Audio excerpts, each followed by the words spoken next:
As Donald Trump's second administration begins to form, concerns are mounting over the potential for extremist appointments and the future direction of the United States under a Republican-controlled White House and Congress. The list of names emerging for key roles spans from Trump loyalists to powerful outsiders, including tech billionaire Elon Musk. But will these picks redefine American governance or push the country further to the right? These are some of the questions that remain unanswered. But let's just take a quick look at Trump's new inner circle. Starting with Secretary of State Marco Rubio. Will he be Trump's new diplomatic power player? Well, Trump's likely pick for Secretary of State, Senator Marco Rubio, could reshape United States foreign policy with his hawkish views on China and Iran. After initially eyeing Rick Grinnell for the role, Trump is now leaning towards Rubio, a high-profile Republican with a controversial history as a rival during the 2016 primaries.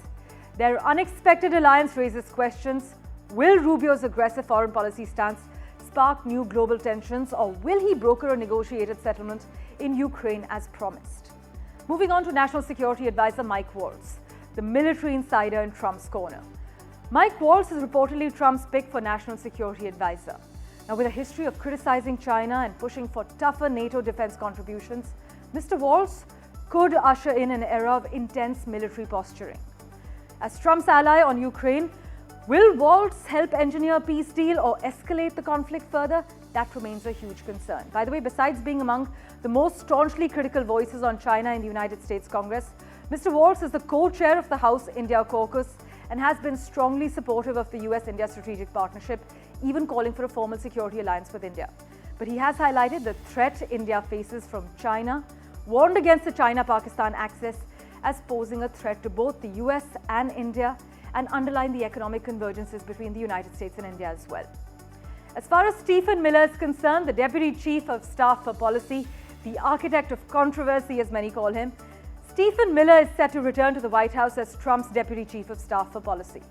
Known for his role in the family separation scandal and his hardline stance on immigration, Mr. Miller's return signals that Trump is doubling down on his most divisive policies. How will Miller steer Trump's policy agenda, and what will it cost America? That is yet to be seen. Moving on to the border czar, Tom Homan. The mass deportation is on the horizon with this appointment, many say. Trump has appointed the former ICE director Tom Homan as the border czar, signaling a return to aggressive immigration enforcement. With plans for mass deportations and a crackdown on undocumented migrants from day one in office, Homan's appointment is sure to ignite fierce debates over Trump's border policies. But will his hardline tactics redefine America's immigration system or tear it apart? Again, yet to be seen, time will tell. The UN ambassador, Elise Stefanik, the Grand Old Party's global voice. Well, Elise Stefanik is poised to become Trump's UN ambassador, solidifying her place as one of GOP's rising stars. But with her hard-right politics and fierce loyalty to Donald Trump, will Stefanik shift US foreign diplomacy to a more isolationist, America-first stance, or can she bridge the gap between global cooperation and national self-interest? That is going to be key to watch out for. Susie Wiles, the Chief of Staff, the first woman at Trump's helm. Well, Susie Wiles is set to break barriers as Trump's Chief of Staff, the first woman to hold the role, as we've covered. Publicly, she is a woman of fewer words, in case you remember on election night in the US.